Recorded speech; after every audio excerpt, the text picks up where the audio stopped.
Boa noite. Hoje é quinta-feira, dia 23 de julho. Meu nome é Rodrigo Zevzicovas e começamos agora mais um Papo de Lojista. O programa de hoje será muito especial. Atendendo a pedidos, decidimos mudar o horário, pois muitos associados não conseguiam acompanhar o programa como gostariam, por estar no horário de trabalho.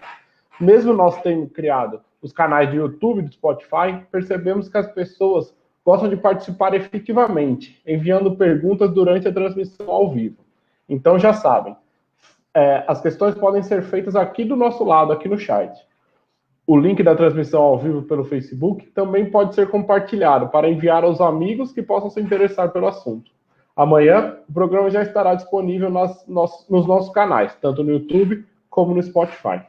Outro motivo que torna o Papo de Logística tão especial de hoje é que vamos tratar de uma das maiores dores do varejo tinteiro, que é a precificação. Para abordar um tema tão importante, a Artesp procurou uma das maiores autoridades no assunto, Frederico Zornick, sócio fundador da Quantis Pricing Solutions, com mais de 25 anos de experiência profissional internacional. Em 2006, fundou a empresa com o ideal de disseminar e desenvolver o assunto precificação junto às empresas no Brasil, onde já liderou mais de 140 projetos em diversas empresas nacionais e multinacionais. Boa noite, Frederico, tudo bem? Oi, Rodrigo. Satisfação estar aqui com vocês. Obrigado pelo convite, obrigado aí pela introdução. Um prazer, como sempre. Obrigado. Além dele, vamos conversar com Anderson Correia, sócio consultor da Quantis Pricing Solutions, que atua como consultoria empresarial desde 2013. Boa noite, Anderson, tudo bem? Boa noite, Rodrigo. Uma satisfação estar aqui para falar com vocês sobre um tema muito relevante para os negócios, né? Legal, obrigado. Vamos conversar sim. Aqui conosco também está o diretor operacional da Artesp, Salvador Nascimento, que mais uma vez vai me ajudar num assunto tão técnico. Boa noite, Salva, beleza? Boa noite, Rodrigão. Todo mundo me ouvindo bem? Boa noite, Anderson. Boa noite, Fred. Bom, primeiro que é uma satisfação enorme ter vocês com a gente aqui, o Fred e o Anderson. A gente já tinha uma interação bastante produtiva, né? O Fred foi articulista da nossa revista durante um bom tempo. E como o Rodrigo antecipou, né, é um tema bastante polêmico também, essa questão de preços. O nosso mercado tem algumas características, né? E o papel da gente, enquanto associação, é disseminar boas práticas, né? E, obviamente, com vistas aí a um desenvolvimento e o fortalecimento do setor, né? Então, eu acho que é extremamente oportuno aí oportuno o nosso encontro, tá? Então, muito obrigado pela disponibilidade de vocês. E vamos lá, vamos conversar que a gente atrasou um pouquinho, vamos tentar recuperar o tempo perdido aí.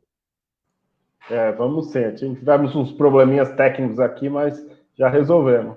Salva, conta pra gente por que nós definimos esse tema como tão importante. Como que outros lojistas te procuram e quais as maiores dúvidas? Para a gente já começar a fazer a pergunta para os nossos convidados. Essa questão preço no mercado de tinta é um tema sempre recorrente, né? Uma coisa que eu pessoalmente percebo que muitas empresas, né, ou seja, do comércio, da indústria, eles têm um pouco de receio de tocar nesse assunto, né? Mas como você disse na apresentação, é uma das maiores dores do nosso mercado, né? O mercado de tintas ele tem tido a sua competitividade muito acirrada com o passar dos tempos, né? Novas empresas chegando, seja no comércio ou na indústria, e a minha interpretação é que desde que houve essa revolução do programa setorial de qualidade, que procura balizar os produtos com com um nível bastante elevado no que diz respeito à qualidade, a guerra de preços ela ficou até um tanto quanto mais acirrada.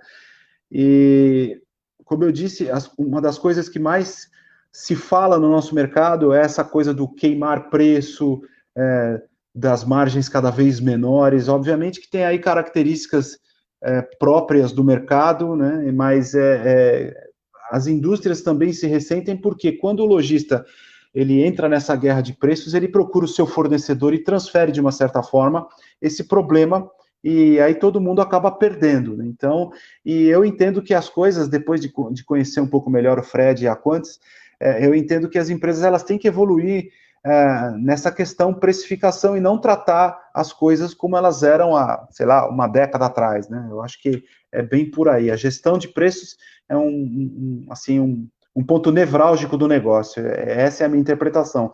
Daí essa necessidade e vontade de recorrer a especialistas para ajudar a gente a disseminar boas práticas. Verdade, Salvador. Como você bem disse, realizar uma boa gestão de preço é um desafio cada vez mais complexo no varejo, né? O comércio tem como característica uma variedade enorme de itens para atender seus clientes. Os chamados tinteiros não é diferente. Além disso, a lucratividade tem sido muito baixa por vários motivos nos últimos anos. Por isso, muito mais, nos sentimos na obrigação de discutir esse tema para reforçar as boas práticas e salvaguardar os interesses da nossa categoria. Práticas questionáveis, como a famosa queima de preços, que o próprio Salvador citou, são frutos de problemas ou desconhecimento de ferramentas de gestão de preço. Então, bora lá, vamos tentar descomplicar esse assunto. Frederico, eu peço para você, por favor, por gentileza, você e o Anderson, vocês vão se revezando nas respostas, você vai me indicando quem que é o mais adequado para responder, tá? A nossa primeira pergunta, para já começar a abordar o tema, o que é precificação, exatamente? Bom, precificação, eu tenho uma visão muito de um processo dentro das organizações, né? Basicamente, você tem que pensar no seu posicionamento de preço no seu mercado, se você tem algum tipo de diferencial na sua loja, serviço, atendimento, treinamento para os pintores, etc., isso tem valor, de certa forma. A pergunta que eu sempre faço é, se você oferece muito mais benefício para o seu cliente, um atendimento ágil, um sortimento grande, boas marcas, atendimento, assim, treinamentos para pintores, etc., ele vai, né? E o outro lojista que não oferece nada disso, né, se você é um consumidor, você deveria buscar aquele que te dá, né, todas as opções, se o preço for igual. Evidentemente que se o preço for diferente, isso é uma outra variável. Então, o processo de precificação começa com essa estratégia, esse seu posicionamento em relação a serviço, sortimento, localização da loja, facilidade de pagamentos, etc. Ele passa também por uma questão de método de formação de preço, ou seja, como eu vou formar preço? Eu posso formar preço baseado no markup ou numa margem objetiva, essa é uma técnica simples até de ser feita, a maioria ainda segue esse modelo. Eu posso também estar precificando baseado em concorrência, ou seja, observando o que o meu concorrente está fazendo. A gente tem que sempre tomar um cuidado com concorrência e não abrir demais o leque, né? A gente não está competindo com o mercado todo, como a gente fala. Normalmente eu estou competindo com uma loja próxima da minha, às vezes duas, e a gente já se deparou com muitas situações dessa, né? Ou seja, às vezes um varejo pequeno ou médio numa região tentando se comparar com home center, tentando se comparar, assim, são propostas de valor muito diferente, muito difícil do consumidor estar olhando 10, 15 opções para comprar a sua tinta. Ele vai escolher entre 2, 3 opções, normalmente similares, né, o tipo de canal que ele vai se abastecer daquele produto, ele vai direcionar um pouco essa escolha, ele não vai perder tempo, entre aspas, procurando preço em muitos lugares. Alguma procura de preço, às vezes, acontece, alguns consumidores são mais sensíveis a preço, outros não. E aí também tem toda uma questão, não só de esse posicionamento que eu comentei, esse método de formação de preço, e depois tem toda uma questão de gestão disso. A gestão está envolvida com as promoções, com o nível de informação que você tem, quais as análises que você faz, se você entende da elasticidade do seu produto, quanto que se eu abaixar o preço eu poderia trazer de volume, quanto que se eu baixar o preço eu acabo não trazendo em função de guerras de preço que eu faço com o meu concorrente. Enfim, tem uma parte importante nesse processo que é esse dia a dia, essa gestão do preço para que as coisas caminhem na direção que você quer. E uma mensagem importante é que vocês têm que controlar esse processo e não ficarem reféns dele. Tem muita empresa que acaba atuando em preço de forma muito reativa. Eu estou sempre mexendo com preço sem muita lógica, às vezes no calor da emoção, e na verdade não, é uma recomendação vocês realmente tomarem as rédeas desse processo de uma forma bem estruturada, seria a precificação, vamos dizer assim, né? Vocês, como gestores, empresários, realmente gerirem esse processo, até pelo impacto que o preço pode trazer para o negócio. Eu acho que é algo que a gente vai conversar também, né? Com certeza. Uma outra questão, você acha que uma política de preços mal definida pode prejudicar a empresa? De que forma? Evidentemente, preço é uma das principais alavancas quando a gente pensa em melhorar o resultado de uma companhia. Estudos têm demonstrado isso, e a gente pode comprovar isso com qualquer DRE, que vocês conseguem mais resultado fazendo pequenos, né, capturas de preço, do que muitas vezes a gente aumentando o volume, do que a gente reduzindo, às vezes, custo. Ou seja, preço acaba sendo a principal alavanca. Então, na medida que a gente não consegue fazer uma boa gestão disso, a gente está fazendo uma gestão não otimizada ou muito reativa, como eu falei, muitas vezes refém do que está acontecendo e sem a gente ter muita clareza nas ações, provavelmente você pode estar deixando dinheiro em cima da mesa, e por deixar dinheiro em cima da mesa, às vezes não está cobrando o que vocês poderiam estar cobrando, claro, pensando sempre no portfólio completo, né? Porque acho que também, numa loja de tinta, quando a gente entra lá, quantos itens vocês têm, né? A gente está falando de milhares de itens. Então, também não é só a precificação dos itens mais vendidos, é a precificação do portfólio completo, porque ele pode muito bem ajudar nessa busca por rentabilização. Então, esse pode ser uma possibilidade, né? Eu estou fazendo preços mais baixos do que eu poderia em alguns itens, e a outra questão é se eu também errar a mão, né, e tentar buscar uma margem muito acima do que seria aceitável, né? Aí eu começo a perceber que eu deixo de vender demais. Então, nenhum dos dois lados é muito bom, né? Tem até um provérbio russo que fala, né? Tem dois tolos no mercado, o que cobra de mais e o que cobra de menos. Então, sempre o desafio que a gente tem é encontrar esse meio termo, né, onde eu consigo realmente maximizar o meu resultado. Legal. E existe um processo correto de precificação de produtos? Como calcular a margem de lucro que você acabou de citar? Quais os fatores que devem ser considerados? Tá, você me trouxe umas 3 perguntas em uma, então vou tentar, se eu lembro todas, você... Assim, pra gente... Mais uma vez, como eu disse, que se você quiser dividir a resposta com o Anderson, fique à vontade. Tá. A próxima eu já jogo para ele, até para dar uma pensada aqui. Mas vamos lá, para a gente medir margem de lucro, quando a gente está pensando na ótica de preço, a gente sempre parte do preço de venda, a gente tira impostos, então isso é o que a gente chama de preço líquido.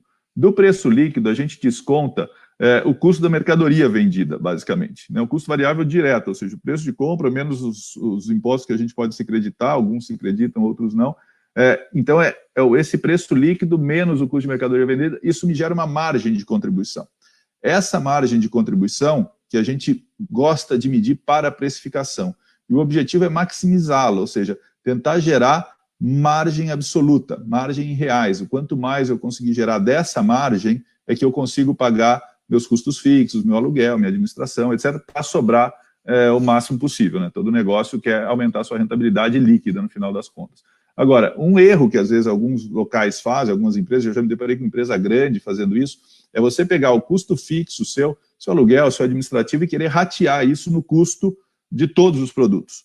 E através do quê? Normalmente uma alocação, né? O seu contador vai alocar por algum critério, pode ser um critério de volume, pode ser um critério de faturamento, e aí reside um perigo.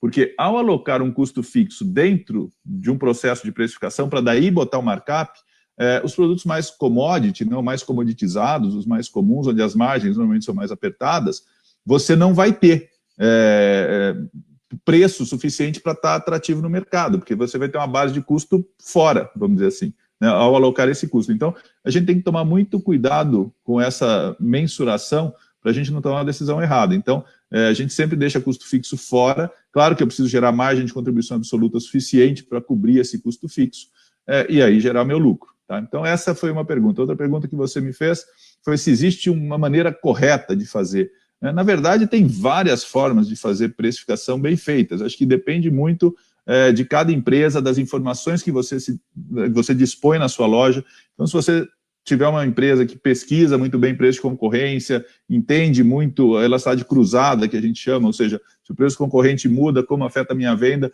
você consegue caminhar para um modelo, né, mais preciso de precificação em relação ao concorrente. Se você não tem esses dados, mas pelo menos tem os seus dados próprios, você pode começar a estudar um pouco essa dinâmica de quais produtos são mais sensíveis a preço, e esses possivelmente são bons candidatos a fazer ofertas ou promoções de tempos em tempos, né? A gente tem que tomar cuidado para não ficar sempre em promoção, porque daí não tem mais o efeito da promoção, vira preço.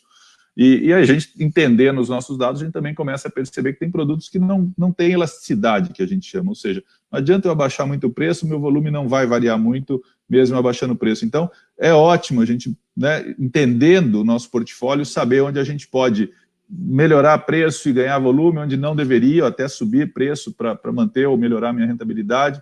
Então, assim, a palavra correta, né, fazer precificação correta, é uma palavra bastante forte. Então, claro que tem vários mecanismos que eu estou tentando explicar aqui para vocês, mas tem opções, e vai depender, a melhor forma de fazer depende um pouco da sua informação, da sua estratégia e da sua estrutura também, para fazer a execução disso, né? Porque muitas vezes você precisa também operacionalizar esses preços, porque preço também não é só você planilhar ou fazer suas contas lá, você tem que executar aquilo, né? Você tem que levar para a loja, e às vezes a gente se depara, quando a gente trabalha com redes de varejo, de diferentes segmentos, de grande porte, às vezes a gente se depara com dificuldades operacionais, para ficar atualizando o preço com uma frequência muito grande. Então, isso também é um cuidado que a gente tem que ter. Por isso, a importância também de acertar muito bem o preço, né? Porque se eu não tiver a capacidade de ficar ajustando o preço com uma frequência grande, é melhor que o preço esteja certo, né? Porque senão eu vou estar deixando por muito tempo perdendo, né, resultado. Tá? Então, essa é a mensagem. Legal. Salvador, já valeu a pena a mudança de horário aqui. O Francisco Lopes entrou, grande Chicão. Abração para ele, já valeu a pena. Você quer comentar as respostas do Frederico, Salvador? Porque eu já vou começar na parte polêmica, já vamos colocar o Anderson na fogueira aqui. É só para registrar algumas práticas correntes do mercado de tinta, né? É sempre essa questão de commodity, você fazer campanhas aí muito, até no meu ponto de vista, de uma certa forma desnecessárias para chamar atenção, né? E eu costumo dar o exemplo de um produto que é uma commodity muito forte aí no nosso mercado, que é a tal da massa corrida, né? As lojas normalmente compram volumes enormes de commodities, fazem promoções para tentar chamar atenção, e eu tenho sérias dúvidas, aí eles podem ajudar a gente, né, da eficácia desse processo, né? De que me vale eu lotar o meu estoque de um produto que tem um valor agregado tão baixo, ainda fazer promoções assim muito fortes, se isso vai me trazer algum resultado efetivo em tese. E uma outra coisa, a gente na Artesp sempre está olhando a loja menor, a loja de bairro, normalmente é uma família que está ali trabalhando, né? A complexidade de se estabelecer uma precificação correta nessas lojas que não tem uma infraestrutura tão grande quanto, por exemplo, um home center, né? Queria que eles ajudassem a gente a dar algumas dicas para esse público, né? Então, é isso, e vamos pisar no calo de todo mundo aí falando de preço. Tá certo. Anderson, para você aquecer uma facinha, hein? A prática de formação de preços em muitas lojas tradicionais de tinta consiste em agregar uma margem sobre os valores dos produtos mencionados em nota fiscal. Quais os resultados essa ação pode gerar? Bem, um ponto positivo nesse contexto é que você garante uma margem esperada, né? Entretanto, é importante você conseguir mensurar e, eventualmente, até avaliar se faz sentido você ter isso para o seu portfólio inteiro no mesmo patamar, né? É importante você mesclar isso, sob pena de você ficar desposicionado em relação ao mercado, né? Mesmo porque, sob essa ótica, você só está olhando para dentro de casa. Então, eventualmente, se a indústria consegue uma negociação melhor, faz uma negociação melhor com o seu concorrente, você está fadado ao fracasso nesse contexto, né? Então, no aspecto positivo, você garante um resultado esperado, né? Entretanto, você pode deixar dinheiro na mesa, como o Fred ressaltou lá atrás, sobre o aspecto de não olhar todos os fatores envolvidos na hora de tomar a melhor decisão possível para isso.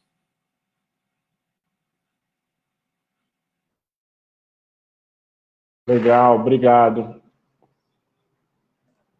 Desculpa, me atrapalhei um pouquinho aqui no controle. Então, vamos lá. Uma das maiores dores do mercado varejista de tintas é a chamada queima de preços. O Salvador, inclusive, falou na abertura. Porque o revendedor, seja ele iniciante ou não, entende que quanto menor o preço, maior será seu volume de vendas. Frederico, qual é o seu parecer sobre esse procedimento? Bom, Rodrigo, esse é sempre um tema bastante quente, né? Assim, eu acho que o Salvador trouxe, vamos dizer assim, a dor de vocês, né? Então, um produto de baixa margem, né, que é a massa corrida, muito comoditizada, né? Porque o produto é muito similar entre todos os fabricantes, então mesmo os fabricantes têm uma dificuldade em chegar no mercado. Qual que é o grande desafio aí, né? O Salvador ainda botou mais uma pimenta na coisa, que falou do estoque, né? Então, normalmente é um produto que os varejistas carregam um estoque muito grande para fazer queima de preço disso, para fazer promoção disso. Então, vamos fatiar o problema, né? A questão do estoque alto é sempre um ponto de atenção, tá? Não estou dizendo que é errado fazer isso, a gente tem que tomar um ponto de atenção. Por quê? Normalmente, se você for um varejista capitalizado, então, às vezes, talvez faça sentido em tentar, né, você vai ganhar algum dinheiro nessa transação, investir alguma coisa em estoque. Mas o cuidado que a gente tem que ter é qual é o custo de capital que eu preciso para manter esse estoque na minha loja. Então, assim, eu já fiz projetos para distribuidores, para redes de varejo, que às vezes não se atentavam tanto a esse fato. Às vezes a gente costuma medir só a margem de contribuição do jeito que eu estava explicando agora há pouco atrás, né, para medir essa margem, mas às vezes a gente se esquece de mais uma variável importante, principalmente se eu tenho nível de estoque muito alto, que é o quê? O custo de capital para eu manter esse estoque médio dentro do meu depósito, dentro das minhas lojas. Então é comum, às vezes, você ter produtos, né, que a gente está sentado num nível de estoque muito alto, comendo, de certa forma, meu capital de giro ali parado, né, porque às vezes eu tenho um estoque que é muito maior do que o meu giro, eu tenho lá 3, 4, 5, 6 meses, muitas vezes não financiado pela indústria, quer dizer, é um custo de capital meu. Se eu tiver, né, capitalizado, pode ser uma decisão, mas se eu tiver que emprestar isso no banco, por exemplo, né, mesmo com as taxas de juros caindo, mas vai provavelmente comer toda a sua margem, principalmente se é um produto de margem baixa. Então a gente tem que tomar cuidado com esses níveis de estoque. E aí, falando um pouco das ações de preço, das campanhas, etc., outro cuidado que o varejista tem que ter é assim, eu só vender essa massa corrida com uma margem apertada, com preços lá embaixo, né, talvez trocando 6 por meia dúzia, se eu não conseguir alavancar com essa ação uma venda de um portfólio de produtos que me garanta pelo menos uma margem pelo negócio todo, esse também é um erro. Então, a gente, por exemplo, eu vou até sair do setor um pouco para dar um exemplo, a gente trabalhou uma vez com uma indústria de produtos veterinários, e ali tinha um piretroidezinho que era um produto de baixa margem, até negativa, mas eles precisavam vender, né? Tipo, para entrar, para abrir o pedido, para vender para os produtores, etc. O que a gente construiu com eles, tá? E não é uma venda casada, né? É só deixando bem claro que a gente segue as leis, até pelo perfil de cliente que a gente atende em geral. Então, assim, a gente fez uma condição que eu continuaria podendo vender aquele produto a um preço bastante agressivo, vamos dizer assim, mas somente se o meu cliente comprasse em outros produtos. Aí você fala, Fred, mas isso não é um caracterismo, uma venda casada? Né? Outros produtos com margem, com uma rentabilidade muito boa. Não, a venda casada é eu não vender de forma alguma o produto se não for vendido outro produto. Então, qual que é a política ali? Se você quiser apenas o piretroide, né, o produto de baixa margem, de baixo valor agregado, o preço seria outro. Aí, claro, a gente perdeu algum volume nessa medida? Certamente algum volume foi perdido desse item, mas melhorou o resultado da empresa, né, porque eu deixei de vender com prejuízo um produto. E toda vez que eu tinha que vender esse produto, ou que eu vendia esse produto, eu estava me assegurando que eu tinha outro ou outros produtos que compunham a margem do pedido. E aí começa a fazer um certo sentido, porque daí sim eu estou alavancando venda de itens que vão rentabilizar o meu negócio. Então é só esse cuidado que a gente tem que ter.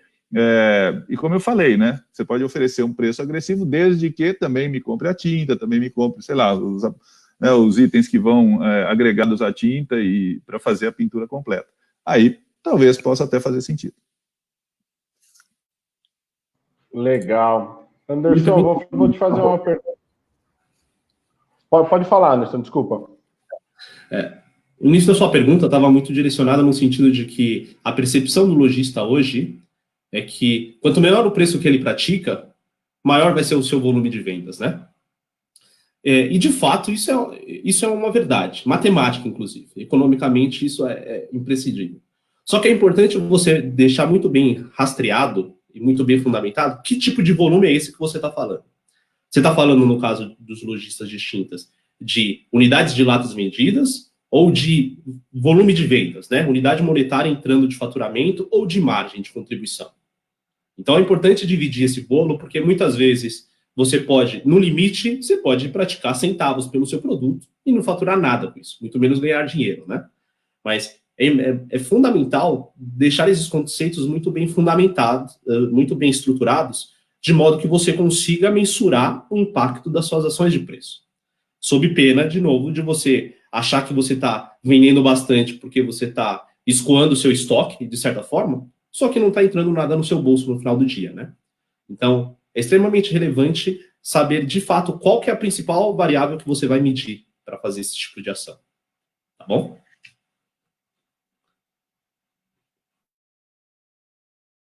Legal, Anderson, muito bem esclarecido. Eu vou aproveitar que você completou a pergunta do Fred e fazer uma outra pergunta do nosso espectador aqui assíduo, o Rogério. Cliente compra grandes volumes, como disse bem o Salvador, commodities, massa corrida, e joga a margem para lá para baixo. Normalmente tem que fazer entrega somente desse produto. Na sua opinião, vale a pena? Não, não, porque isso está muito associado, inclusive, com o que o Fred comentou há pouco, né? Eu preciso da sustentabilidade para o meu negócio. De que adianta eu vender produtos com margem negativa, né? Importante que hoje, né, a gente, digamos que o novo petróleo são os dados, né? Muitos dizem isso. E com base nesses dados, você consegue encontrar alguns padrões e encontrar produtos associados. Então, você pode usar dessa estratégia para, inclusive, recomendar para o seu cliente outros produtos que ele pode usar, né? Em função do que outros consumidores também compraram. Mas não é recomendável você vender produtos apenas e tão somente aquele produto que vai corroer sua margem, né? Legal, obrigado. Frederico, vamos lá com uma perguntinha para você. As famosas promoções, desconto em toda a loja, são recomendáveis? Assim, quando tudo está em desconto, nada é. Então a gente tem um pouco de receio em deixar a loja inteira com desconto. O desconto vem para quê, né? Esse tipo de promoção, de incentivo para o consumidor, o conceito por trás disso, claro, é movimentar volume, é mexer com a sua loja, mas é mexer com o comportamento de compra do seu cliente. Então, para isso serve uma promoção.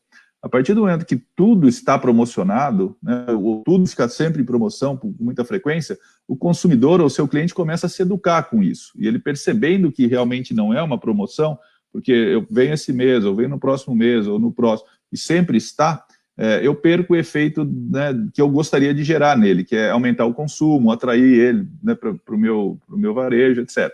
Então a gente tem que tomar um cuidado com isso, né? Eu sempre faço uma analogia quando a gente pensa em promoção, que nem a gente chegar num nutricionista e falar assim, doutor, eu posso comer doce ou açúcar? Ele vai falar assim, pode, desde que com moderação. Então, acho que a promoção vem nesse aspecto também. Então, promoção é saudável, né? Vale a pena a gente estar pensando em ações promocionais, em instigar, né, o comportamento do cliente a comprar mais produtos nossos, ou direcionar, né, os produtos que eu gostaria de vender, ou que eu gostaria de estar competitivo, ou que faz sentido na minha estratégia, né, atrair meus clientes, mas com moderação, né, como eu falei. Então, é aquela promoção do high-low, então eu estou uma semana em promoção, no final de semana, e depois eu tiro essa promoção, aí eu venho com outra ação, com outra iniciativa. Então, esse intercâmbio de ações é interessante. A gente trabalhou uma vez com a rede de varejo, não no setor de vocês, mas voltado à moda, e assim, a gente percebeu que massacrar mesmo a promoção, você começa a perder o efeito dela. Então, é importante a gente estar sempre repensando, reestruturando, mudando os produtos, mudando a estratégia, e com isso também aproveitando para aprender. Eu acho que aí o Anderson comentou, né? Dados é o novo petróleo, vai ter muito aprendizado nesse processo se você tiver as ferramentas para acompanhar. O que ocorre quando eu faço determinada promoção? Isso funciona, isso não funciona? A Quantis mesmo faz vários projetos relacionados a campanhas promocionais. Eu estou falando de grandes marcas, aí, de cervejarias, etc., entendendo um pouco a dinâmica do concorrente, a nossa, tentando antecipar algumas ações que o concorrente regularmente faz, porque, né, eu consigo talvez atrair o consumidor primeiro. Enfim, tem uma série de iniciativas, mas sempre com cuidado, não generalizar, não deixar por tempo todo, tem que tomar cuidado com esse tipo de prática, tá? Legal, essa resposta serve para o varejo em geral, né? Anderson, a Kátia fez uma pergunta aqui em cima daquela resposta que você complementou, Frederico. É necessário encontrar o ponto de equilíbrio para conseguir mensurar a lucratividade?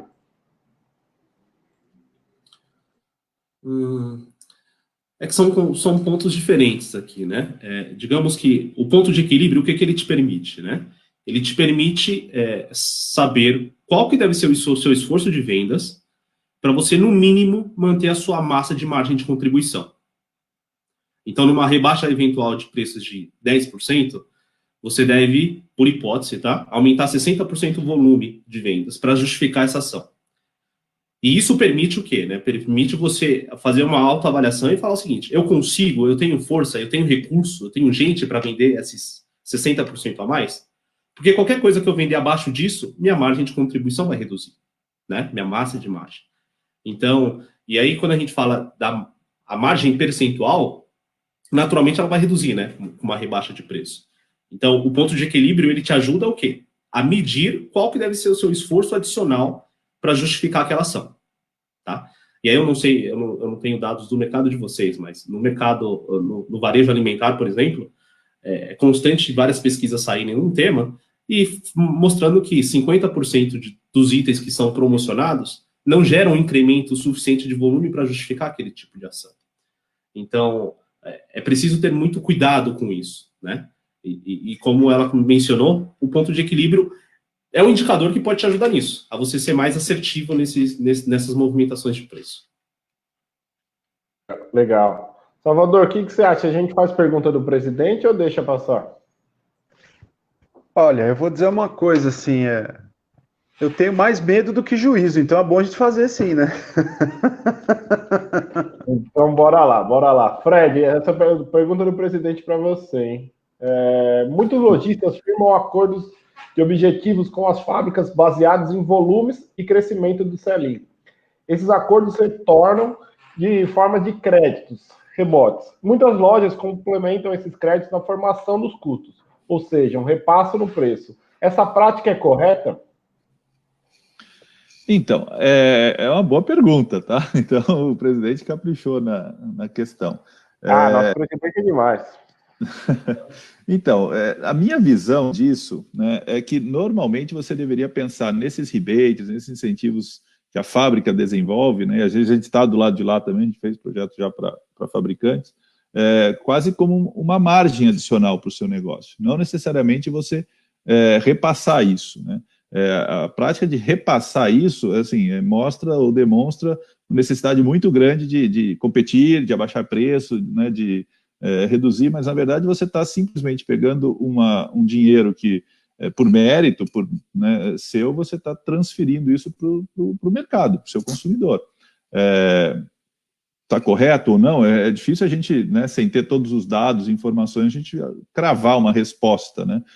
Na minha visão, esse deveria ser um dinheiro que vocês deveriam preservar para o resultado, em vez de ficar queimando isso, tá?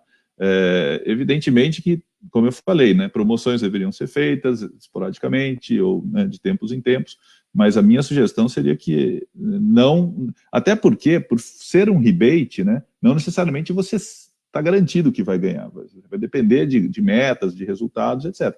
Então também, se você começa a fazer uma ação promocional em busca desse rebate, que pode ou não vir, porque isso você pode gerar uma guerra de preço também, né? Você começa na expectativa de, eu vou fazer, porque se eu fizer, eu vou chegar e eu vou receber um rebate lá na frente. Mas aí o seu vizinho pega e fala, bom, eu vou fazer também, porque ele começou. E aí começa aquela história, né? Um abaixando o preço contra o outro, esperando ganhar um dia, e se todo mundo fizer, o efeito vai ser zero, ninguém vai ganhar de ninguém, né? Assim, é um jogo de soma zero, que a gente chama. Então, todo mundo perde, e eventualmente você nem ganha, e aí sua margem vai ficar mais deprimida ainda. Então, minha sugestão seria tentar não usar, tentar manter isso para o seu resultado, se, né, o cenário permitir. Seria a minha recomendação. Legal, obrigado, Fred. Anderson, a Kátia agradeceu aqui sua resposta anterior. Vamos aproveitar você, então vamos fazer outra. O André Ricardo pergunta: tinta é um produto de compra racional, desculpa. Que dica você sugere para promocionar esse tipo de produto?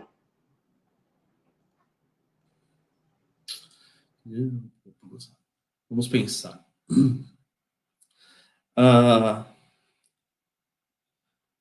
Digamos que você pode, numa ação promocional dele, e aí eu vou falar com base em hipótese, tá? Sem dados para isso. Mas uma eventual ação que você pode ter com ele é fazer uma promoção das tintas para trazer volume, né? Para trazer giro para sua loja, uma vez que é um produto que chama consumidor, e como ele comentou, é um produto de compra racional. e tentar equilibrar sua margem no seu resultado durante aquele período com outros produtos. Então, essa é a melhor forma de você não deteriorar seu resultado. Então, você usa aqueles produtos que são chamariz, mas como o Fred comentou em respostas anteriores, de uma maneira organizada, né, com um tempo pré-definido para executar, até para que você consiga medir o resultado disso, né? De modo que você consiga criar toda uma base de conhecimento que te permita ter cada vez melhores resultados ao longo do tempo. Então, uma recomendação que eu daria seria exatamente essa, né? Usa esse produto, que é um produto que chama atenção e que traz tráfego para sua loja, e tenta rentabilizar um pouquinho do seu resultado com outros produtos que são complementares, né? Então, existem algumas técnicas que te permitem achar quais produtos serão esses, né? De modo, inclusive, tá? Até complementar. É comum a gente ver várias promoções no sentido, dou promoção na tinta, dou promoção na massa corrida, dou promoção no gesso, dou promoção em vários outros produtos. Muitas vezes, se você fizer uma ação apenas e tão somente na tinta, naturalmente já vai trazer esses outros produtos. Então, você não precisa queimar margem em todos eles. Então, se você conseguir, de uma maneira muito, muito cirúrgica, inclusive, né? Quase como uma arte, identificar que produtos são esses, você tem um tesouro na sua mão e você consegue direcionar o resultado da sua loja em função deles. Promociona esses estratégicos e alavanca a margem com todos os outros. É uma forma de compensar tudo isso. Legal, obrigado, Anderson. Fred, pode complementar, por favor. Então tá, a pergunta foi boa, tá? Falando da racionalidade, né, do cliente nisso. E para mim, assim, olhando um pouco do cenário que a gente está vivendo com essa pandemia, eu acho que vocês, né, tanto fabricantes quanto varejistas do setor, vocês estão sentados numa oportunidade, né? Assim, a Kátia está falando também, não compro por impulso. Mas assim, com o sentimento que eu tive, né, nessa pandemia das pessoas em casa, até lendo um relatório recente, um dos setores dentro do setor de construção civil que menos sofreu foi tinta. Não sei se está correto, mas li num relatório de uma revista do setor, justamente porque as pessoas queriam reformar sua casa, né? Melhorar, né, o ambiente, repintar, renovar. Então, assim, se vocês conseguirem, de alguma forma, estratégias de comunicação para levar um pouco de irracionalidade para o consumidor, para ele realmente experimentar cores novas, né, reinventar seu ambiente, trocar um pouco o astral, isso pode ser um potencial de consumo enorme, né? Se virar moda, vamos dizer assim, você ficar sempre renovando ou trocando o lugar que você trabalha, ou o lugar que você está convivendo mais tempo, né? Acho que as pessoas podem, né, começar a ter um comportamento mais irracional nesse caso, né? E alavancar volume. Acho que existe uma janela de oportunidade nesse sentido, na minha visão, tá? Tentar aproveitar isso. Não sei se o Salvador aí quer falar. É isso que eu ia falar, Salvador, me corrija se está errado, mas o que ele falou é que é o grande sonho das empresas, né? A gente sabe que o mercado brasileiro é um dos 5 maiores mercados de consumo de tinta do mundo, e mesmo com esse número muito interessante, muito positivo, assim, a primeira análise, a gente tem demanda reprimida, né? Mesmo sendo um dos 5 maiores players de tinta do mundo, né, o Brasil como um todo, a gente ainda tem demanda reprimida. O brasileiro, ele não tem o hábito de pintar com frequência, né? Isso é objeto de pesquisa, né? Uma empresa, há uns 3 anos atrás, fez um trabalho encomendado por entidades patronais do nosso setor, codificaram isso, né? O brasileiro, ele pinta a casa quando ele entra, quando ele sai, quando não tem mais jeito. E esse comportamento está mudando agora nesse processo aí imposto pela Covid-19, né? Eu acho que o pessoal está cansado de ficar em casa, ver o mesmo ambiente, a mesma cor o tempo todo, também está se motivando a fazer algumas micro-reformas aí por conta até do ócio que foi imposto aí por conta dessa necessidade de ficar em casa. Então, a gente tem números muito interessantes, principalmente o número de junho foi muito comemorado por todo o setor, né? Um número histórico, assim, a nível de recorde, né? Então, isso, inclusive, é tema da próxima live que a gente pretende realizar, talvez na próxima semana, onde a gente vai tratar dessa mudança de comportamento e como isso pode ser convertido para negócio, né? A gente vai tentar elaborar um conteúdo para discutir esse processo, né? E eu acho, o Fred, o Anderson, me corrijam se eu estiver errado, foi usada a palavra racionalidade, mas a elasticidade da demanda da tinta, eu acho que ela é muito relativa, né? Quer dizer, não adianta eu abaixar o meu preço pela metade, isso não quer dizer que eu vá vender o triplo, né? Ou eu estou enganado? O microfone do Fred.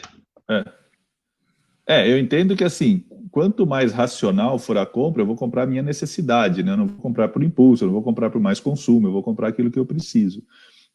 Mas, então, a elasticidade tende a ser menor. O que, olha que loucura, favorece precificar mais alto, em geral, né? Então, não favoreceria, porque se a gente está só abaixando, na verdade, eu estou tirando um do outro, eu não estou aumentando toda a demanda. Então, até por esse aspecto, né, não faz tanto sentido assim, a gente ser tão agressivo em preço. Dada essa racionalidade, né?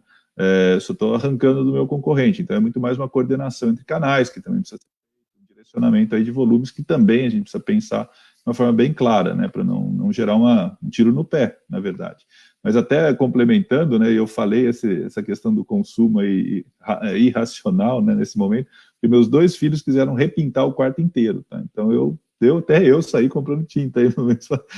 E eles fizeram, olha que legal, porque como contratar serviço, e eles quiseram pintar, então forraram o chão, forraram os móveis, eles lá com o rolinho lá pintando, achei bem legal, né? Eles mesmos transformando o quarto deles nas cores que eles queriam, porque o quarto era, que nem vocês falaram, né? De quando eles eram mais adolescentes, agora já são adultos, queriam mudar um pouco a coisa, tá meio... E eles mesmos pintaram, achei bem bacana. Pô, muito legal. Anderson, quer complementar alguma coisa ou posso partir para a próxima pergunta? Não, vou dar complementar, sim. Importante, né? Quando a gente fala de produtos com compra racionais, ainda mais falando de um produto que carece de especialização, para que o consumidor compreenda da melhor forma que ele pode usar, deve-se levar em conta também todo o contexto, né, e tudo que a loja oferece de informação para o consumidor. Então, como ela consegue agregar serviço, valor ao consumidor. Então, a partir do momento que você tem um vendedor que consegue explicar muito bem para o seu cliente, que tira as dúvidas, que o ajuda a escolher a melhor solução para ele, né? E a melhor solução não necessariamente está relacionada ao melhor preço, mas resolve o problema do cliente, isso tem valor. O cliente percebe esse tipo de situação. Então, o fator racional envolve essa questão, né? E preço é apenas uma das alavancas para fazer isso, né?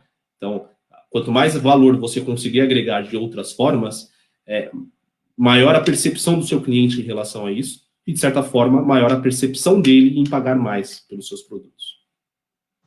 Legal. Fred, aqui no chat já estão falando que faltou você pintar seu quarto também, hein? Fica a dica aí. Deixa eu aproveitar aqui e fazer para duas perguntas que chegaram aqui pelo site, que eu acho que elas são um pouco complementares.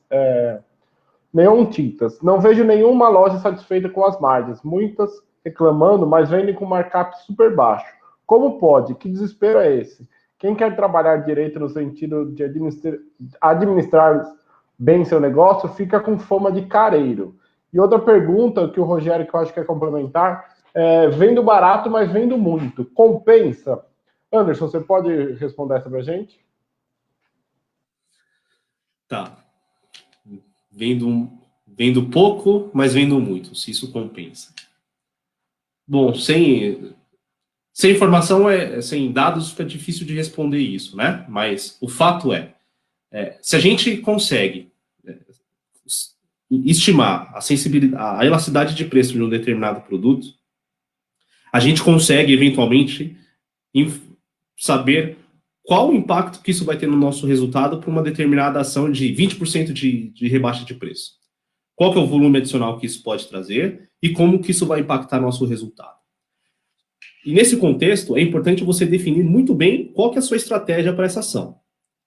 Por exemplo, tá? Se você, nesse contexto de vendo barato, mas vendo muito, seu driver aqui não pode ser jamais a margem percentual disso. Agora, se você tem produtos e você tem uma condição de loja que permite você ganhar no volume, fazer com que a sua margem de contribuição, a sua massa de margem de contribuição seja maior, aí faz sentido, né? Só que é importante, de novo, você perceber que isso sofre transformações ao longo do tempo, né? Isso é um conceito volátil. Então, nem sempre você vai conseguir fazer isso. Então, é importante você ter posse dessas ferramentas e conhecer esse tipo de situação para que você consiga medir o efeito das ações que você faz. Porque é muito comum a gente ver muitas empresas fazendo precificação ou apenas seguindo o concorrente, mas sem saber o impacto que isso vai gerar no resultado. Então, qual que é a justificativa disso? Como o outro rapaz fez o comentário, né? Qual que é o desespero disso? Então, senta, avalia, vê qual que é o impacto que isso vai gerar para sua loja e toma a melhor decisão possível. Mas você só vai conseguir fazer isso a partir do momento que você tiver seus dados estruturados e adequados para tomar esse tipo de decisão. Legal, obrigado, Anderson. Fred, pergunta aqui do João Marco para você. Podemos definir o markup ou margem líquida como o melhor modelo a trabalhar ou isso varia de acordo com a empresa? Então, esse é um modelo válido, né? Muitas empresas usam essa forma de precificar, né? Markup, lembrando que é o preço do custo mais um markup, margem objetivo é do preço de venda menos o custo margem, né? Mas o conceito é parecido, a conta que é feita de forma diferente. Mas como eu falei, eu acho que no comecinho, tem outras formas da gente pensar precificação, né? A gente pode pensar numa precificação com base em competidor, mas não que a gente vá seguir sempre o competidor, né? É toda uma estratégia de levantar pesquisa, entender comportamento de ações da concorrência, para você fazer as suas ações de preço, as suas promoções de uma forma assertiva ou até mais inteligente que a concorrência. Tem outras formas de precificar que a gente não olha tanto a questão de custo, a gente vai olhar muito mais a percepção de valor que o cliente, né, coloca, e aí nesse caso a gente pode tentar estruturar maneiras de fazer pacotes de preço, ofertas direcionadas para diferentes segmentos de clientes, ou até one-to-one, né, quem trabalha muito essa questão de preço por cliente, na verdade indústrias como seguros, né, onde eu sei, né, eu conheço muito bem o perfil do meu consumidor, do meu cliente, qual é o risco que ele me traz, qual é o histórico de sinistro, qual que é o perfil dele, então eu consigo direcionar uma oferta específica para ele, baseada em vários critérios. Então, se você conseguir, né, ir conhecendo o seu cliente, e eu não estou falando que isso está longe de varejo, se vocês conhecem varejo alimentar, por exemplo, Pão de Açúcar tem aquele programa Cliente Mais, ele direciona ofertas, né, para o cliente, em vez de fazer uma oferta geral na loja, ou seja, alguns clientes que consomem aquele produto que estão recebendo dentro do aplicativo uma oferta específica para aquilo. Então, vocês veem que assim, a precificação já é chegando one-to-one em rede de varejo. Tudo bem, estou trazendo um exemplo que não é de tinta, é do setor alimentar, mas nada impede que o setor também comece a conhecer isso, né? Conhecer o comportamento de compra do seu cliente e segmentá-lo. Então, tá, quem é aquele empreiteiro, quem é aquele pintor que vem comprar na minha loja, qual que é a frequência que ele compra, quantas casas ele pinta por mês, por ano, ou seja, esse tipo de conhecimento a gente tem que estar trazendo dentro de casa. De novo, o que o Anderson falou, né, o conhecimento, dados é o novo petróleo, então eu monitoro isso, eu sei como é que funciona isso. Além disso, se a gente for trabalhar com essa questão de markup, como eu falei, não tem nada contra o modelo, a gente trabalhar de forma inteligente. O que eu chamo de forma inteligente? A gente trabalhar com diferentes markups ou diferentes margens de objetivo por produto, né, chegando no nível quase de SKU. À medida que eu vou conhecendo o comportamento desses produtos, o giro, a margem, a frequência de compra, etc., sazonalidades, inclusive, meu nível de estoque, que pode também direcionar alguma decisão, aí eu consigo, né, tirar um pouco mais de valor desse formato, e não aplicar simplesmente uma mesma margem de objetivo, ou o mesmo markup para tudo, ou mesmo tudo dentro de uma mesma categoria. Pode variar. Salvador tem uma pergunta ali, parece. Fred, Pode falar. eu já tinha acompanhado, inclusive, uma palestra do Fred, quando ele falou isso, eu fiquei meio preocupado, né? Como que uma loja tradicional, Fred, como é que você vê como ela pode fazer essa administração? Porque é extremamente complexa, né? Uma loja de tintas deve ter, no mínimo, por baixo, 1.500, 2.000 itens, né? Isso sem contar se a loja tiver aquela diversidade de produtos, tipo ferramentas de aplicação, pincéis, etc. Como é que você vê que ele pode praticar essa gestão aí, não vou dizer item a item, mas pelo menos grupos de produtos aí? Não, hoje é possível, item a item. A beleza de tecnologia está à disposição de todos. Então, hoje já existem soluções em nuvem acessíveis, que ajudam varejistas a fazer toda uma gestão de preço, SKU, tentando até buscar uma otimização de preço, se assim desejarem, usando conceito de elasticidade, conceito de sazonalidade, conceitos como arredondamento. Então, assim, já existem soluções disponíveis para o varejo, a valores acessíveis, para fazer essa gestão. No setor, assim, sendo bem transparente, a gente conhece bastante setor alimentar que aparentemente já tem uma concentração maior, né, de varejo, já vem desenvolvendo um pouco mais essas tecnologias. O exemplo que eu usei foi Pão de Açúcar. Pão de Açúcar mesmo usa softwares de otimização de preço bastante robusto, Profit Metrics, Demantec, eles rodam 2, inclusive, simultâneos, chega nesse nível de sofisticação. Outras grandes redes também utilizam de soluções similares, tem outras possibilidades. E aí, se me permite, Salvador, a gente vai fazer aqui uma pequena propaganda aí de um software que a própria Quantis oferece, né? Que é o Okapi, né? Então a gente tem um nome meio estranho aí, porque é um bichinho meio estranho, né? Um software de otimização de preço ainda para muitos parece um monstrinho, né? Algo que parece difícil, inacessível, mas na verdade é uma ferramenta que possibilita muito do que a gente está falando aqui hoje, o varejista, mesmo o menor varejista, né, que tenha, começar a aplicar esse tipo de conceito. Gestão de preço dinâmica, né? Então vamos lá, quais são as palavras aí que todo mundo fala, palavras da moda, né? Inteligência artificial, precificação dinâmica, né? Que mais? Machine learning, etc. Isso tudo hoje, né, tá disponível, e cada vez mais a tecnologia vai ficar cada vez mais acessível, cada vez mais assertiva, porque a beleza dessa inteligência artificial, de machine learning, é que, na medida que eu vou usando, né, mais ele aprende, mais ele entende a dinâmica do produto. A Amazon foi feita assim, né? Se a gente for pensar lá atrás, anos 90, o que o Bezos fazia? Claro, o dele é online, etc., mas ele ficava testando o preço. Tem até um gráfico clássico em precificação, que o Bezos lá atrás, nos anos 90 ainda, ele mudava preço hora a hora. Pega um micro-ondas, por exemplo. Cada hora estava um preço diferente. O que ele estava fazendo com aquilo? Ele estava aprendendo. Ele estava entendendo se o produto era elástico, se reagia à demanda, se reagia por horário de venda, se não. Para o quê? Para buscar uma otimização de preço. Isso que ele fazia. E nesse gráfico que eu falei, que é um clássico de preço, enquanto isso, a Best Buy, né, que é uma rede americana que vende também eletrônicos, no canal online mudava 4 vezes o preço no dia. A Amazon era 24 vezes, né, uma vez por hora, cada hora era o preço. Best Buy 4 vezes. Sears, que quebrou, ficava dias no mesmo preço. Quer dizer, não estava aprendendo, não estava entendendo o que estava acontecendo, nada. Então, assim, não é criar o terror, não é assustar todo mundo, falar que, né, vai todo mundo quebrar. Não acho que é isso. Eu acho que a ideia é justamente começar a usar ferramentas, né, tecnologia, conhecimento, técnicas, que varejistas de extremo sucesso já usam há 20 anos. Que para ter acesso a isso, a coisa está caminhando. Agora é que está, vamos dizer assim, uma possibilidade de popularizar mais esse tipo de solução, porque até então era só, como eu falei, eram soluções de milhões de dólares de investimento que realmente só quem é muito parrudo para encarar, para investir, para apostar num negócio desse. Né? Mas está chegando. Essa é a mensagem que a gente tem que passar para vocês. Quer dizer, quem está com desejo, vamos dizer assim, de sofisticar, né, modelos analíticos de preço, gestão de preço de uma forma um pouco mais dinâmica, um pouco mais otimizada, vamos dizer assim, soluções existem. Né? A gente tem uma. Se quiserem conversar com a gente, seria total interesse nosso também, claro. Claro. Quer complementar ele? Desculpa o mexer. Imagina, foi todo completo dentro do assunto. Salvador, pode falar.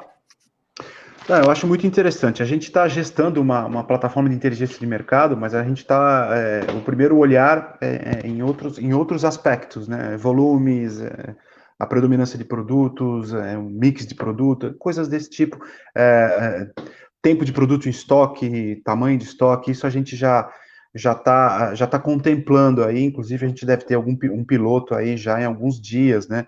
E as informações vêm de lojas de tinta que compartilham seus dados com a gente, obviamente, tendo preservado seus interesses maiores aí. Eu acho que é uma ótima oportunidade, até eu deixo aqui os canais abertos para os nossos associados, lojas em geral, que quiserem conhecer o produto da Quantis, a gente está disposto a... É tudo pelo bem do setor, né, Fred? Eu acho que a gente tem que olhar para isso, né? E é um momento muito interessante, porque as vendas estão acontecendo, eu acho que gestão é isso, a gente tem que estar sempre aparando as arestas aí para fazer a coisa certa para ter resultado lá na frente. Eu acho que essa é a ideia. Eu agradeço muito essa possibilidade que você trouxe para todas as lojas, tá? Então, até ia comentar, Salvador, né? Por que surgiu essa ideia na Quantis, né? Quem conhece a Quantis, quem acompanha a nossa trajetória, são 14 anos de experiência em projetos de precificação, já temos mais de 150 projetos realizados, como eu falei, grandes redes de varejo, grandes indústrias, e a gente sempre se questionou muito, porque a gente tinha demanda, ou tem demanda de médias redes, né, entrando em contato com a gente, nosso telefone toca, né, cai ligações, e quando a gente fazia a proposta de projetos, né, não alcançava, né, eles não viam por que investir num projeto dessa magnitude versus o retorno, meu porte.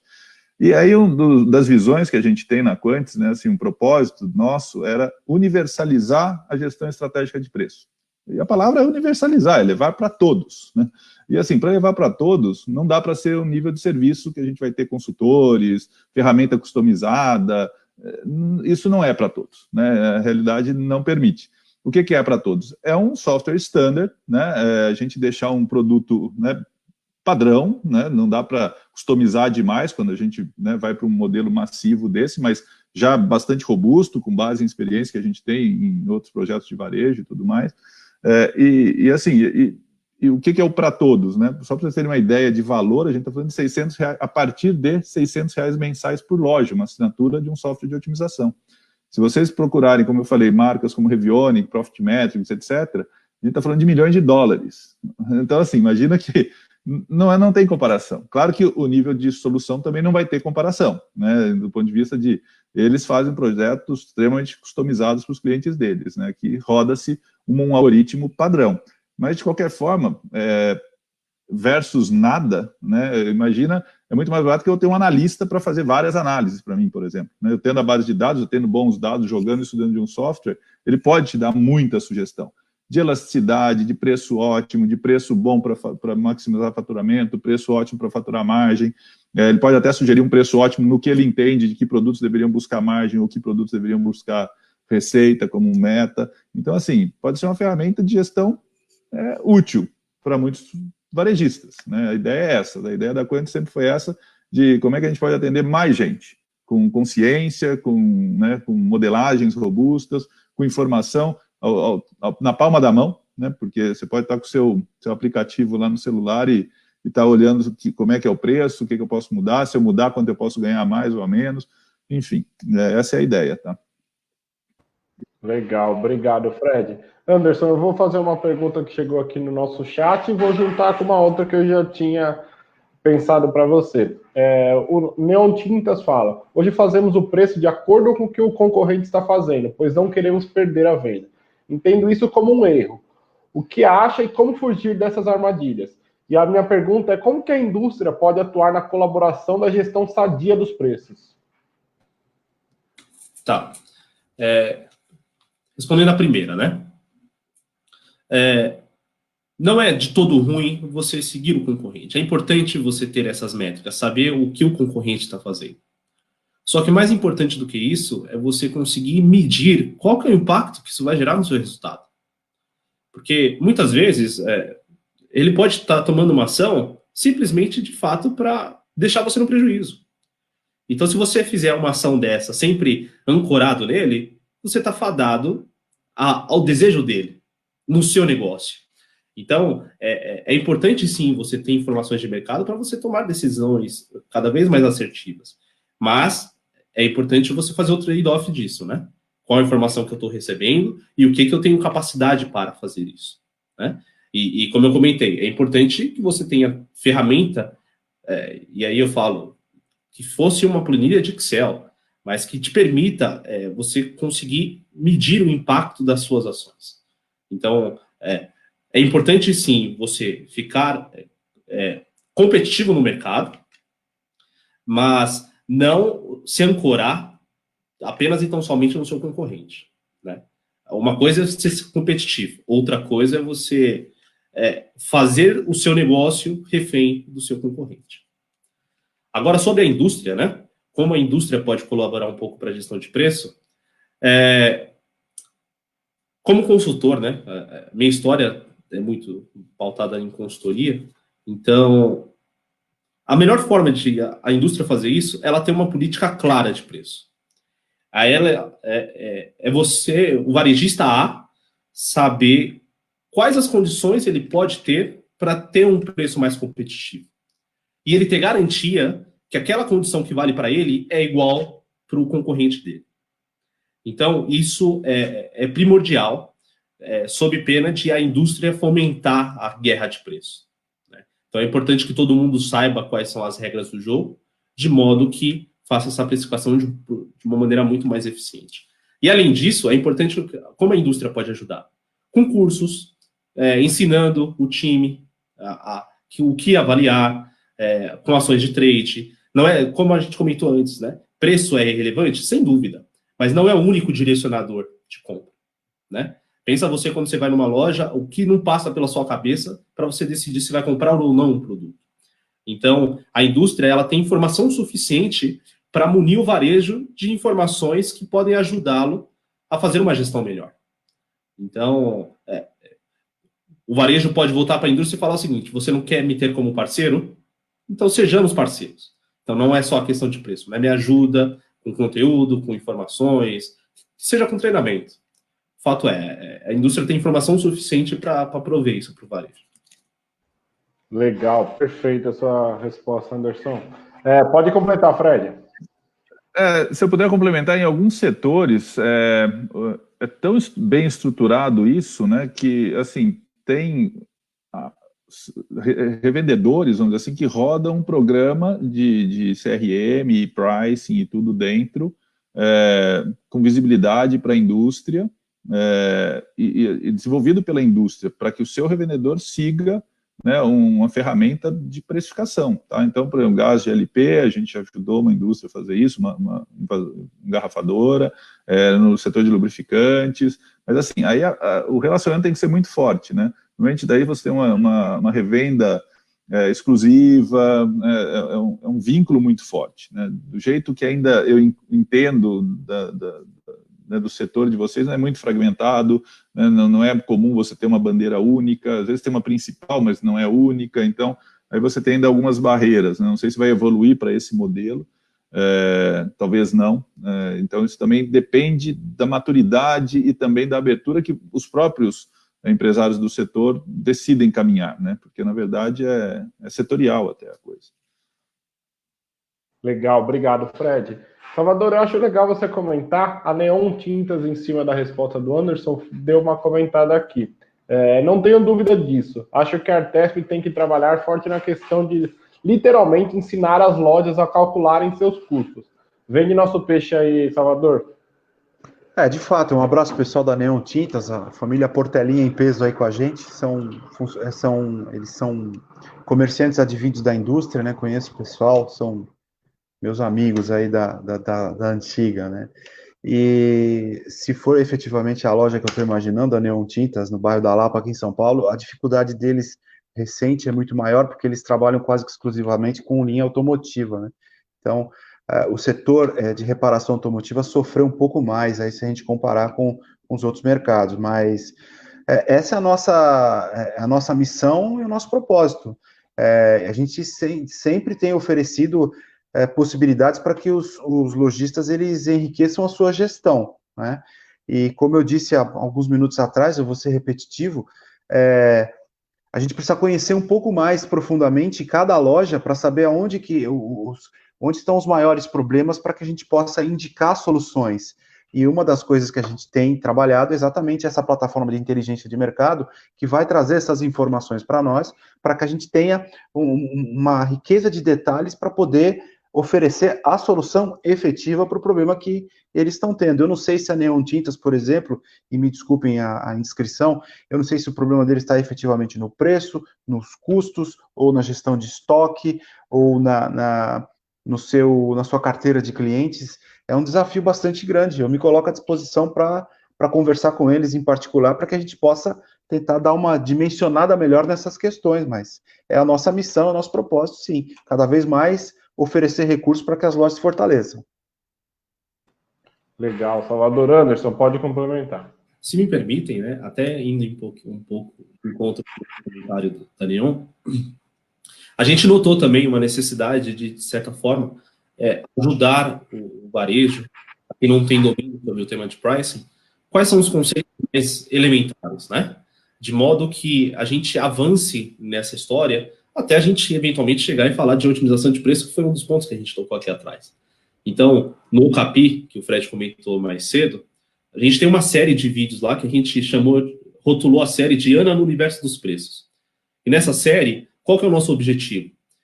Ensinar conceitos de pricing que vão do mais básico até o mais avançado.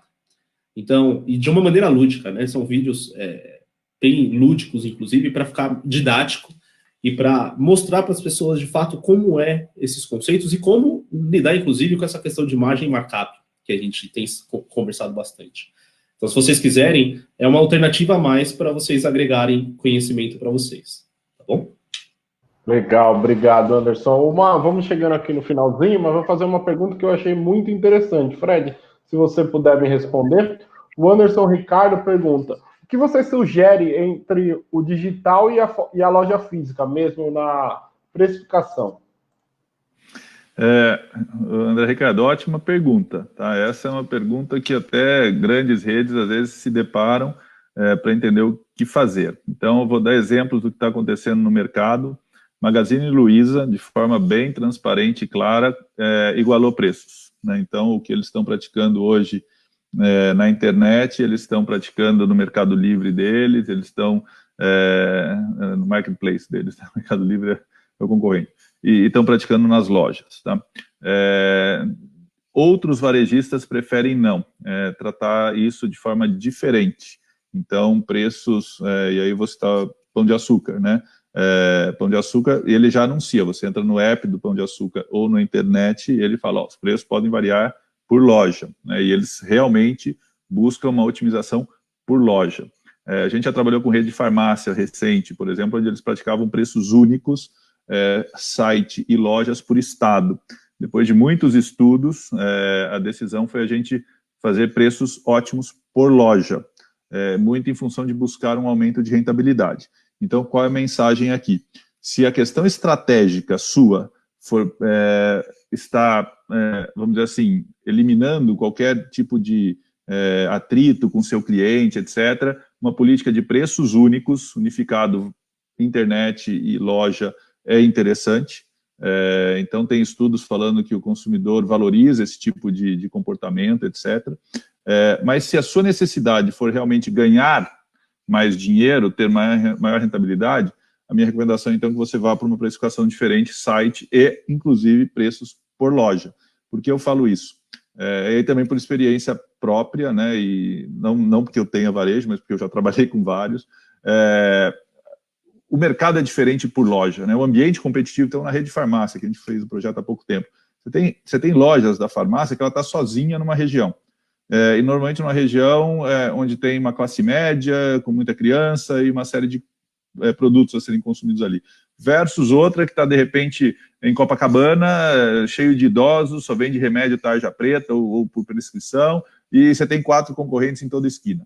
Então, assim, imagina, o perfil de consumo é diferente, os produtos que você vai vender são diferentes, e se eu quiser fazer um preço universal, né, para tudo, eu vou estar deixando dinheiro em cima da mesa, não tem jeito. E se eu conseguir, então, diferenciar e precificar por loja, eu vou capturar mais valor. Então, no caso da farmácia, que trabalhava contrária, né, quando a gente pilotou esse modelo de algoritmo de preço, de otimização de preço por loja, isso evidentemente, né, mudou os patamares de preço de todos os itens, a gente trouxe mais rentabilidade, a gente fez um piloto antes de adotar a solução, evidentemente, e a gente fez um piloto em 16 lojas de mais de 400 que eles tinham.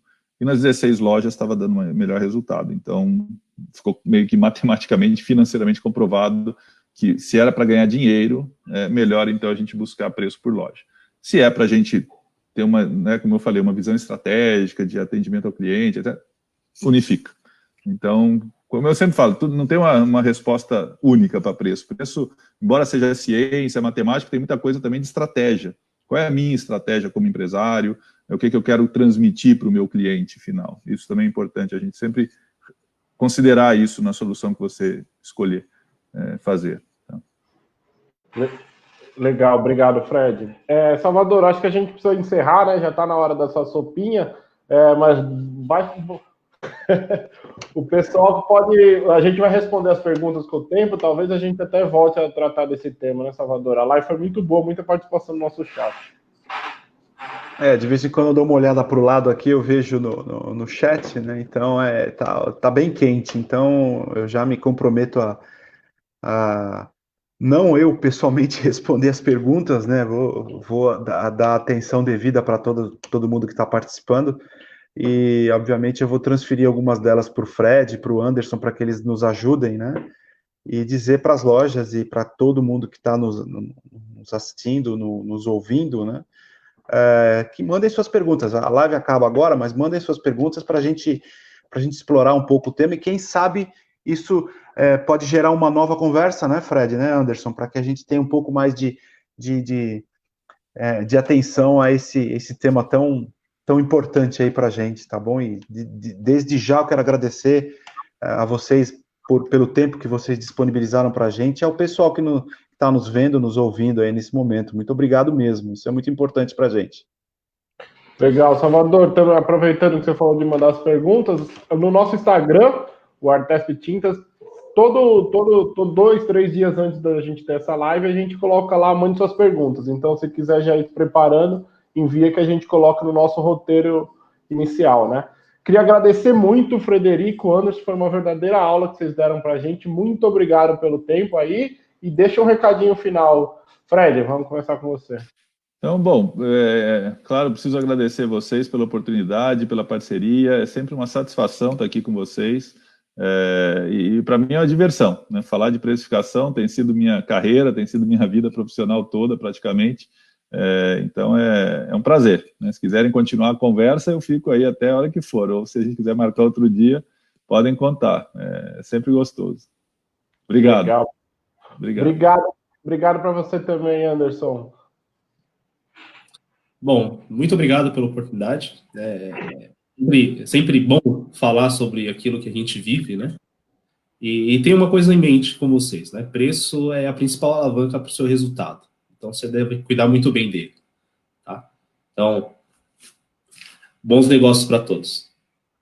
Obrigado, Anderson. Salvador, mais uma vez, vamos reforçar e vamos vender nosso peixe. Lembrando que a única pergunta que chegou pelo nosso Instagram foi o número do seu barbeiro, que todo mundo aprovou muito esse corte de tamanho. Parabéns. Esse é o Rodrigo. Gente, a Artesp agora é nacional, então, para as lojas que estão fora do estado de São Paulo, que não têm ainda o hábito de conversar com a gente, todos os canais estão abertos, a gente está aqui para atender todo mundo. Associem-se à Artesp, façam dessa nossa associação aí uma associação bem robusta, né? A gente precisa da colaboração das lojas, porque sem as lojas a gente não tem razão de existir, e todo e qualquer assunto, toda e qualquer dúvida, a gente está aqui para atender todo mundo, tá? Nossos canais estão abertos 24 horas por dia. Nesse momento que a gente enfrentou recente aí de restrições do comércio, ou tentativa de restringir a nossa atividade, a gente teve muito boa visualização, acho que a gente está um pouco mais conhecido do que há uns 3 meses atrás, mas é isso, a Artesp é a Associação das Lojas de Tinta, a gente está aqui para colaborar, para ajudar, sempre olhando para um futuro melhor para todo mundo. Muito obrigado. E saúde para todos, sempre. Com certeza. Só lembrando que o programa vai ficar no Facebook a partir de amanhã, se depender do Daniel, vai estar no YouTube e no Spotify. Então, todo mundo que ouviu, gostou, pode mandar para... Eu acho que não só para o varejo de tinta, para todo varejista. Tem muita coisa para ser levado em conta no seu negócio. Então, eu queria desejar muita saúde a todos. Boa noite. Fiquem com Deus, fiquem com saúde. Viu? Um abração. Obrigado, pessoal. Tchau, tchau.